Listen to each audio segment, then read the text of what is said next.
ઓમ નમઃ. આપના વિચારને, આઈડિયાને પહેલા અમલમાં મૂકો અને પછી વિચારો કે હવે આગળ શું કરવું. ઘણા બધા મનુષ્યનો આ પ્રશ્ન છે કે અમને બહુ જ બધા વિચારો આવે છે, પરંતુ અમે અમારા વિચારોને પ્રેક્ટિકલ લાઈફમાં અમલમાં મૂકી શકતા નથી. અમારા મનમાં એટલા બધા આઈડિયા હોય છે, એટલા બધા વિચારો હોય છે, પરંતુ અમને એવો ડર લાગે છે કે અમે આ આઈડિયા પર અમલ કરીશું અને નુકસાન થશે તો, હાર થઈ જશે તો શું કરીશું. અને આખી જિંદગી એ વિચારને અમલમાં ન મૂકવાનો અફસોસ એટલા માટે પણ એ લોકોને થાય છે, કારણ કે એમના ઘણા આઈડિયા બીજા બધા લોકો અમલમાં મૂકે છે. ટૂંકમાં કહીએ તો તમારે આઈડિયાને અમલમાં મૂકવાનો છે અને વિચારવાનું પછી શરૂ કરવાનું છે. સરોવરમાં કૂદવાનું છે અને પછી તરતા કઈ રીતે આગળ વધવું એ વિચારવાનું છે.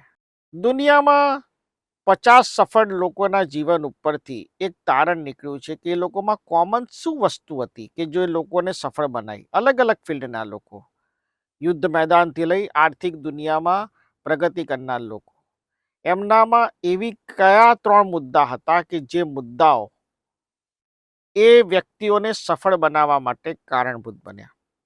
આજે 3 મુદ્દાની આપણે ચર્ચા કરીશું. સૌથી પહેલો મુદ્દો, અલગ અલગ ક્ષેત્રના 50 સફળ વ્યક્તિઓ જ્યારે સફળતાના શિખરો પર પહોંચ્યા ત્યારે 3 વસ્તુ એમનામાં એવી હતી કે જે 50-50 લોકોમાં કોમન હતી. સૌથી પહેલું, સાહસ.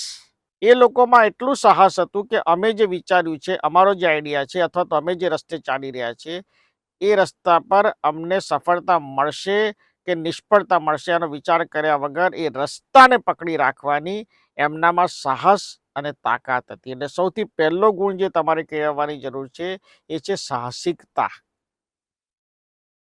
બીજું, એક જ લક્ષ્ય.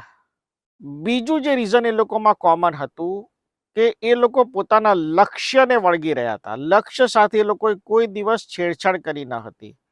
અડધે રસ્તે પહોંચ્યા પછી એમને લાગે કે હવે નિષ્ફળ જવાશે, છતાં પણ એ લોકો અડધે રસ્તેથી પાછા વળ્યા નથી. જલન માત્રી સાહેબને બહુ ખૂબ જ જાણીતો શેર છે, એ દરેક મનુષ્ય અપનાવવા જેવો છે. અહીંયા લક્ષ્યની વાત છે. આ શેરને તમારે આ દ્રષ્ટિથી વિચારવાનો છે કે તમારું લક્ષ્ય કેટલું મજબૂત જોઈએ. શેર છે, કેવા સુકનમાં પર્વતે આપી હશે વિદાય. કેવા સુકનમાં પર્વતે આપી હશે વિદાય, નિજ ઘરથી નીકળી નદી હજી પાછી વળી નથી. નિજ ઘરથી નીકળી નદી હજી પાછી વળી નથી. હવે લક્ષ્યને આ વાત સાથે કઈ રીતે જોડી આ શેર સાથે? તો પર્વતમાંથી જ્યારે નદી નીકળે છે તો નદી કોઈ દિવસ પાછી જાય છે ખરી પર્વતમાં? એ તો સીધી દરિયાને જઈને એના લક્ષ્યને જઈને જડે છે, ભેટે છે અને સફળ બને છે. જલન માત્રી સાહેબના શેરને તમારે લક્ષ્યના દ્રષ્ટિકોણથી 100% જીવનમાં ઉતારવો જોઈએ.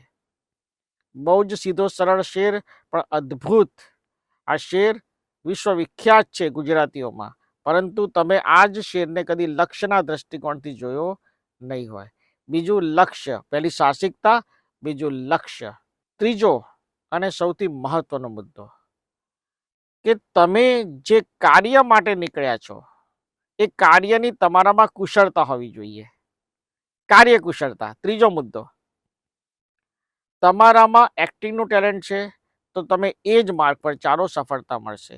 તમારામાં બિઝનેસ ટાઇકૂન થવાની તાકાત છે, તમને તમારું કામ આવડે છે, તમને તમારું કામને આગળ વધારતા આવડે છે, તો તમે એ જ રસ્તા પર આગળ વધો, તમે બિઝનેસ ટાઇકૂન બનશો. તમને એમ લાગે છે કે તમે એક સારા સિંગર બની શકશો તો તમે એ જ લક્ષ્ય પર આગળ વધો, તમે સારા સિંગર બની શકશો. તમારામાં કાર્યકુશળતા હોવી જરૂરી છે. તમને તમારું કામ જો આવડતું હશે, સાહસિકતા અને લક્ષ્ય પૂરા કરવામાં તમને તમારી કાર્યકુશળતા મદદરૂપ થશે. ગલીમાં તો બધા જ ક્રિકેટ રમતા હોય છે, પણ ભારતીય ટીમમાં કેટલા લોકો સિલેક્ટ થાય છે?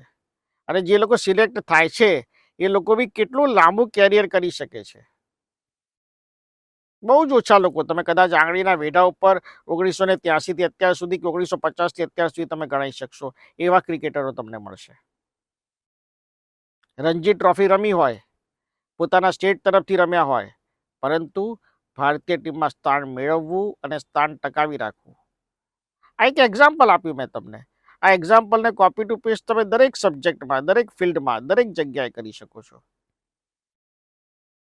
તમને કાર્યકુશળતા આવડવી જરૂરી છે. કાર્યકુશળતા આવડવાનો મતલબ છે તમારી એમાં એક્સપર્ટાઇઝેશન હોવી જોઈએ. તમારો હાથ એમાં કોઈ પકડી શકે નહીં એટલું તમારું સામર્થ્ય હોવું જોઈએ.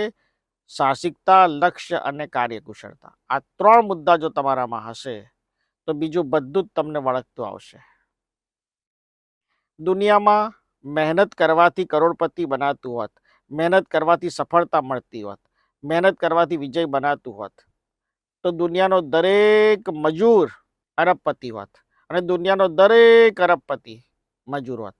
આ મારી વાત છે કે આ વાતને હું દ્રઢપણે માનું છું કે ડેસ્ટિની, નસીબ તમને સપોર્ટ ત્યારે જ કરે છે કે જ્યારે તમારામાં 3 ગુણને તમે કેળવો છો: સાહસિકતા, લક્ષ્ય અને કાર્યકુશળતા.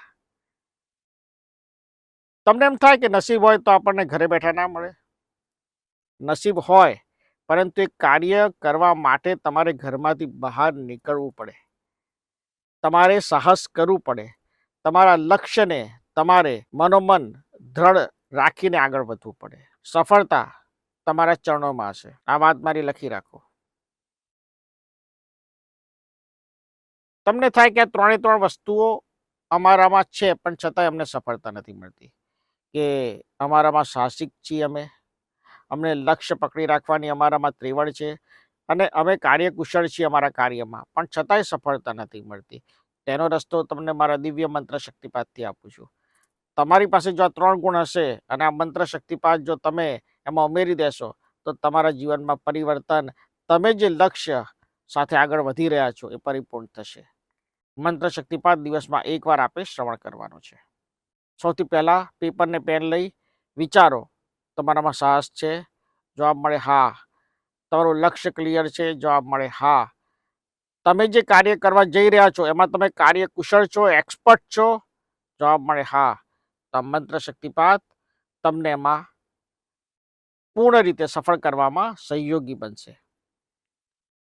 ઓમ ત્રદામિતમ વિંદમ વાદમ નમઃ, લક્ષ્મીવદમ વાદમ કાવ્યમ નમઃ, કાર્યાતિવદમાતિ વિંદાસતમ નમઃ, પુર્ભંગઃ પુર્ભંગઃ વિંદવઃ નમઃ, દદમ દદમ દદમ દદમ દદમ દદમ વિંદા વિદમ વિદમ વિદમ વિદમ વિદમ વિદમ વિંદા નમઃ. ઓમ નમઃ.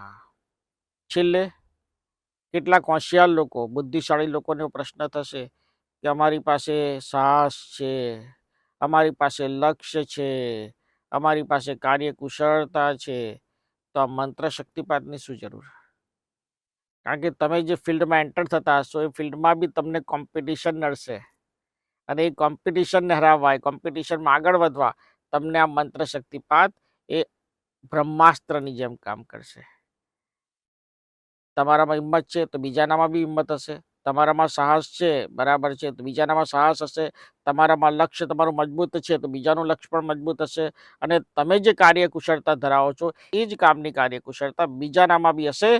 અને કોમ્પિટિશન જ્યારે હશે ત્યારે મંત્ર શક્તિપાત તમને આગળ લઈ જવામાં, સ્પીડમાં આગળ વધારવામાં સહયોગી બનશે. ઓમકારનું દિવ્ય ચૈતન્ય અને આશીર્વાદ તમને આ 3 શક્તિઓ તમારામાં જે હોય અને નથી એવું કોઈ કહેતું હોય તે વાતો સ્વીકારવા તૈયાર નથી. દરેકમાં કોઈને કોઈ એક્સપર્ટાઇઝેશન કે કાર્યકુશળતા હોય, દરેકમાં હિંમત હોય, દરેકમાં લક્ષ્યને પામવાની ત્રેવડ હોય, માત્ર ખબર ના હોય અને એને બહાર લાવવાની તત્પરતા ના હોય.